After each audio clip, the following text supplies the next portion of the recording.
The Winter's Tale, Act 3, Scene 1. Enter Cleomines and Dion.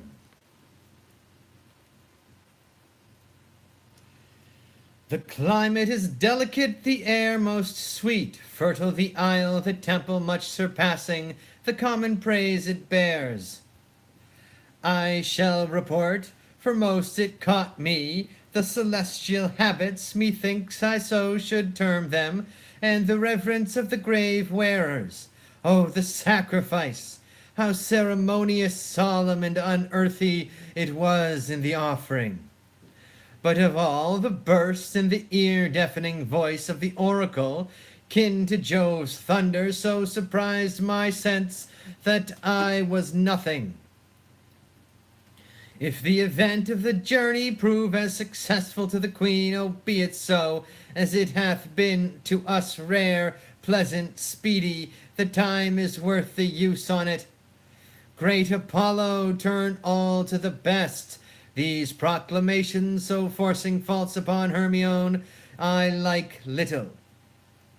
The violent carriage of it will clear or end the business, when the oracle, thus by Apollo's great divine sealed up, shall the contents discover something rare, even then will rush to knowledge. Go, fresh horses, and gracious be the issue.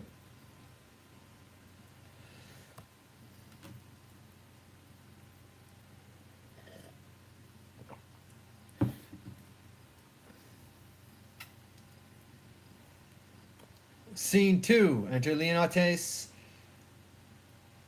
lords, officers.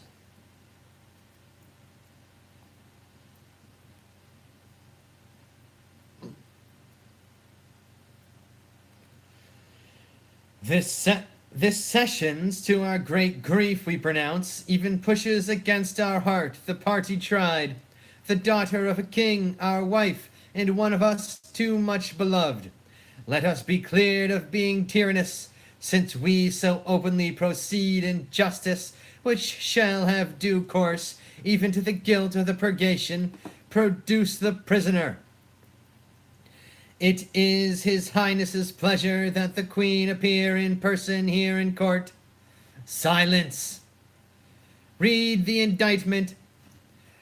Hermione, the queen, to worthy Leontes, king of Sicilia, thou art here accused and arraigned of high treason, in committing adultery with Polysene, king of Bohemia, and conspiring with Camillo to take away the life of our sovereign lord the king, thy royal husband, the pretense whereof being by circumstances partly laid open, thou, Hermione, contrary to the faith and allegiance of a true subject, didst counsel and aid them, for their better safety, to fly away by night. Since what I am to say must be but that which contradicts my accusation, and the testimony on my part no other, but what comes from myself, it shall scarce boot me to say, not guilty. Mine integrity being counted falsehood, shall, as I express it, be so received. But thus, if powers divine behold our human actions as they do, I doubt not then but innocence shall make false accusation blush, and tyranny tremble at patience. You, my lord, best know, who least will seem to do so, my past life hath been as continent, as chaste, as true, as I am now unhappy, which is more than history can pattern, though devised and played to take spectators. For behold me, a fellow of the royal bed, which owe a moiety of the throne, a great king's daughter, the mother to a hopeful prince, here standing to prate and talk for life and honor, for who please to come and hear. For life I prize it as I weigh grief, which I would spare for honor. 'Tis a derivative from me to mine, and only that I stand for. I appeal to your own conscience, sir, before Polysene came to your court, how I was in your grace, how merited to be so, since he came, with what encounter so uncurrent I have strained to appear thus, if one jot beyond the bound of honor, or an act or will that way inclining, harden be the hearts of all that hear me, and my nearest of kin cry fie upon my grave. I never heard yet that any of these bolder vices wanted less impudence to gainsay what they did than to perform it first. That's true enough, though 'tis a saying, sir, not due to me. You will not own it. More than mistress of which comes to me in name of fault, I must not at all acknowledge. For Polysene, with whom I am accused, I do confess I loved him as in honor he required, with such a kind of love as might become a lady like me, with a love even such, so, and no other, as yourself commanded, which not to have done, I think, had been in me both disobedience and ingratitude to you and toward your friend, whose love had spoke, even since it could speak, from an infant freely, that it was yours. Now for conspiracy, I know not how it tastes, though it be dished for me to try how. All I know of it is that Camillo was an honest man, and why he left your court, the gods themselves, wotting no more than I, are ignorant. You knew of his departure, as you know what you have undertaken to do in his absence. Sir, you speak a language that I understand not. My life stands in the level of your dreams, which I'll lay down. Your actions are my dreams. You had a bastard by Polysene, and I but dreamed it. As you were past all shame, those of your fact are so past all truth, which to deny concerns more than avails. For as thy brat hath been cast out like to itself, no father owning it, which is indeed more criminal in thee than it, so thou shalt feel our justice, in whose easiest passage look for no less than death. Sir, spare your threats. The bug which you would fright me with I seek. To me can life be no commodity. The crown and comfort of my life your favor I do give lost, for I do feel it gone, but know not how it went. My second joy and my first fruits of my body, from his presence I am barred, like one infectious. My third comfort, starred most unluckily, is from my breast the innocent milk in it most innocent mouth, howled out to murther. Myself on every post proclaimed a strumpet, with immodest hatred, the child-bed privilege denied, which longs to women of all fashion, lastly hurried here to this place, in the open air, before I have got strength of limit. Now, my liege, tell me what blessings I have here alive, that I should fear to die. Therefore proceed, but yet hear this, mistake me not, no life I prize it, not a straw, but for mine honor, which I would free, if I shall be condemned upon surmises, all proofs sleeping else, but what your jealousies awake. I tell you 'tis rigor and not law, your honors all. I do refer me to the oracle. Apollo, be my judge. This your request is altogether just, therefore bring forth, and in Apollo's name, his oracle. The Emperor of Russia was my father. Oh, that he were alive and here beholding his daughter's trial, that he did but see the flatness of my misery, yet with eyes of pity, not revenge. You here shall swear upon this sword of justice, that you, Cleomines and Dion, have been both at Delphos, and from thence have brought this sealed-up oracle, by the hand delivered of great Apollo's priest, and that since then you have not dared to break the holy seal, nor read the secrets in it. All this we swear. Break up the seals and read. Hermione is chaste, Polysene blameless, Camillo a true subject, Leontes a jealous tyrant, his innocent babe truly begotten, and the king shall live without an heir, if that which is lost be not found. Now blessed be the great Apollo, praised. Hast thou read truth? Ay, my lord, even so as it is here set down. There is no truth at all in the oracle. The sessions shall proceed. This is mere falsehood. My lord, the king, the king! What is the business? Oh, sir, I shall be hated to report it. The prince your son, with more conceit and fear of the queen's speed, is gone. How gone? Is dead. Apollo's angry, in the heavens themselves do strike at my injustice. How now there? This news is mortal to the queen. Look down and see what death is doing. Take her hence. Her heart is but overcharged. She will recover. I have too much believed mine own suspicion. Beseech you tenderly apply to her some remedies for life. Apollo, pardon my great profaneness against thine oracle. I'll reconcile me to Polysene. New woo my queen, recall the good Camillo, whom I proclaim a man of truth, of mercy.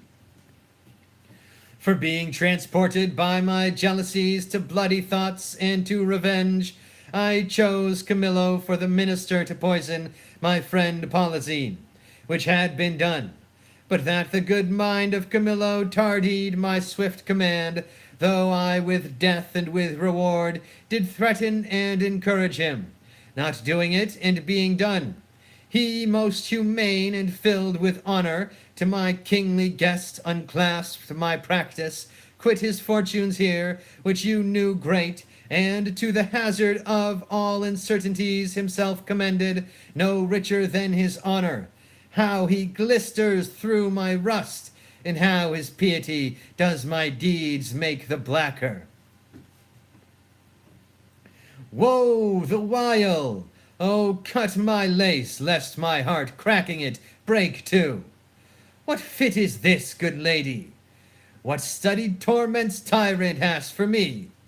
What wheels, racks, fires, what flaying, boils in the leads or oils? What old or newer torture must I receive, whose every word deserves to taste of thy most worst?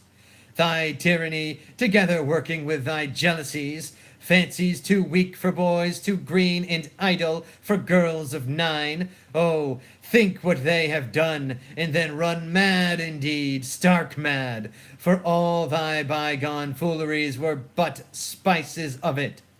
That thou betrayedst Polysene, 'twas nothing that did but show thee of a fool, inconstant, and damnable, and grateful, nor was it much thou wouldest have poisoned good Camillo's honor, to have him kill a king, poor trespasses, more monstrous standing by, whereof I reckon the casting forth to crows thy baby daughter to be or none or little, though a devil would have shed water out of fire ere done it.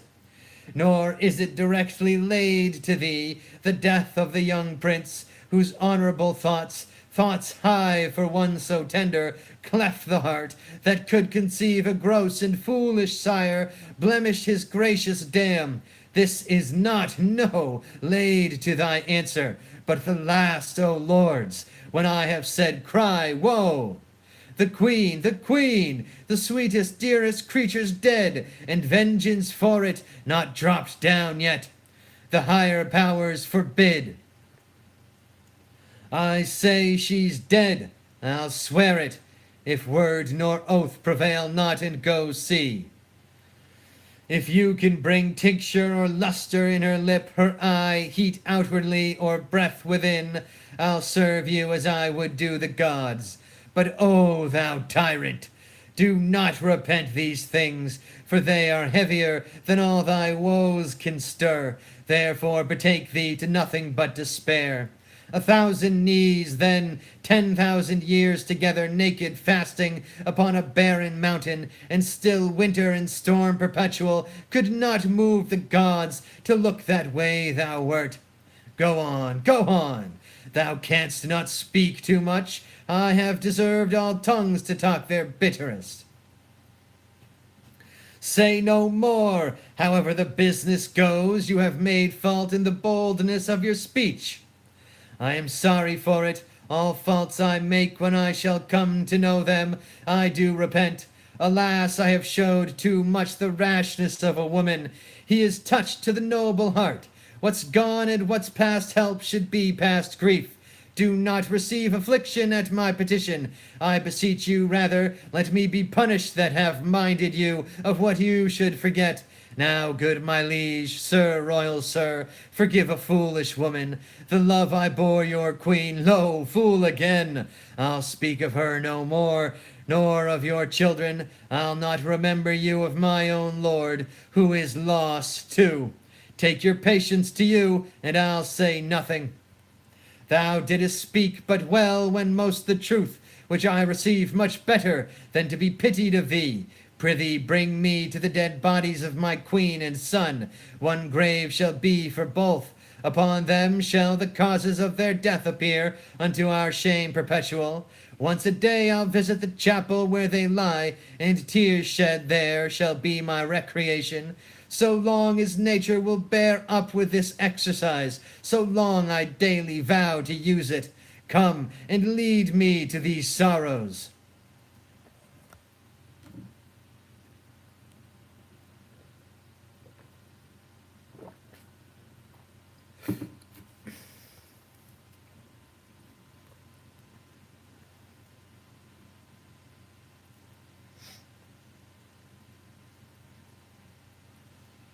Scene 3. Enter Antigonus and a mariner with the babe. Antigonus. Thou art perfect, then. Our ship hath touched upon the deserts of Bohemia. Ay, my lord, and fear we have landed in ill time. The skies look grimly and threaten present blusters. In my conscience the heavens with that we have in hand are angry, and frown upon us. Their sacred wills be done. Go get aboard. Look to thy bark. I'll not be long before I call upon thee. Make your best haste, and go not too far in the land. 'Tis like to be loud weather. Besides, this place is famous for the creatures of prey that keep upon it. Go thou away. I'll follow instantly. I am glad at heart to be so rid of the business. Come, poor babe, I have heard but not believed the spirits of the dead may walk again. If such thing be, thy mother appeared to me last night, for never was dream so like a waking. To me comes a creature, sometimes her head on one side, some another. I never saw a vessel of like sorrow, so filled and so becoming, in pure white robes, like very sanctity she did approach my cabin where I lay, thrice bowed before me, and gasping to begin some speech. Her eyes became two spouts. The fury spent, anon did this break from her. Good Antigonus, since fate against thy better disposition hath made thy person for the thrower out of my poor babe, according to thine oath, places remote enough are in Bohemia. There weep and leave it crying, and for the babe is counted lost forever. Perdita, I prithee call it, for this ungentle business put on thee by my lord. Thou never shalt see thy wife Paulina more. And so with shrieks she melted into air. Affrighted much, I did in time collect myself, and thought this was so, and no slumber. Dreams are toys, yet for this once, yea, superstitiously, I will be squared by this. I do believe Hermione hath suffered death, and that Apollo would, this being indeed the issue of King Polysene, it should be here laid, either for life or death upon the earth of its right father. Blossom, speed thee well. There lie, and there thy character, there these, which may, if fortune please, doth breed thee pretty, and still rest thine. The storm begins, poor wretch, that for thy mother's fault art thus exposed to loss and what may follow. Weep I cannot, but my heart bleeds, and most accursed am I to be by oath enjoined to this. Farewell. The day frowns more and more. Thou art like to have a lullaby too rough. I never saw the heavens so dim by day, a savage clamor. Well, may I get aboard? This is the chase. I am gone forever. Exit pursued by a bear. Enter shepherd. Shepherd. I would there were no age between 10 and 3 and 20, or that youth would sleep out the rest. For there is nothing in the between but getting wenches with child, wronging the ancientry, stealing, fighting, horse. Hark you now, would any but these boiled brains of 19 and 2 and 20 hunt this weather? They have scared away 2 of my best sheep, which I fear the wolf will sooner find than the master. If anywhere I have them, 'tis by the seaside, browsing of ivy. Good luck, and it be thy will. What have we here? Mercy on us! A barn? A very pretty barn. A boy or a child, I wonder. A pretty one, a very pretty one. Sure, some scape. Thou, I am not bookish, yet I can read waiting gentlewoman in the scape. This has been some stair work, some trunk work, some behind door work. They were warmer that got this than the poor thing is here. I'll take it up for pity, yet I'll tarry till my son come. He hallowed but even now, whoa, ho, ho! Hillo, lo! What? Art so near? If thou'lt see a thing to talk on when thou art dead and rotten, come hither. What ailest thou, man? I have seen 2 such sights, by sea and by land, but I am not to say it is a sea, for it is now the sky. Betwixt the firmament and it you cannot thrust a bodkin's point. Why, boy, how is it? I would you did but see how it chafes, how it rages, how it takes up the shore. But that's not to the point. Oh, the most piteous cry of the poor souls, sometimes to see 'em and not to see 'em. Now the ship boring the moon with her mainmast, and anon swallowed with yeast and froth, as you'll thrust a cork into a hogshead, and then for the land service, to see how the bear tore out his shoulder bone, how he cried to me for help, and said his name was Antigonus, a noble man, but to make an end of the ship, to see how the sea flap dragoned it. But first how the poor souls roared, and the sea mocked them, and how the poor gentleman roared, and the bear mocked him, both roaring louder than the sea or weather. Name of mercy! When was this, boy? Now, now! I have not winked since I saw these sights. The men are not yet cold under water, nor the bear half dined on the gentleman. He's at it now. Would I had been by to have helped the old man. I would you had been by the ship's side to have helped her. There your charity would have lacked footing. Heavy matters, heavy matters. But look thee here, boy. Now bless thyself. Thou mettest with things dying, I with things new-born. Here's a sight for thee, look thee, a bearing cloth for a squire's child. Look thee here, take up, boy, open it. So, let's see, it was told me I should be rich by the fairies. This is some changeling. Open it, what's within, boy? You're a maid, old man. If the sins of your youth are forgiven you, you're well to live. Gold, all gold. This is fairy gold, boy, and 'twill prove so. Up with it, keep it close. Home, home, the next way. We are lucky, boy, and to be so still requires nothing but secrecy. Let my sheep go. Come, good boy, the next way home. Go you the next way with your findings. I'll go see if the bear be gone from the gentleman, and how much he hath eaten. They are never cursed but when they are hungry. If there be any of him left, I'll bury it. That's a good deed, if thou mayest discern by that which is left of him what he is. Fetch me to the sight of him.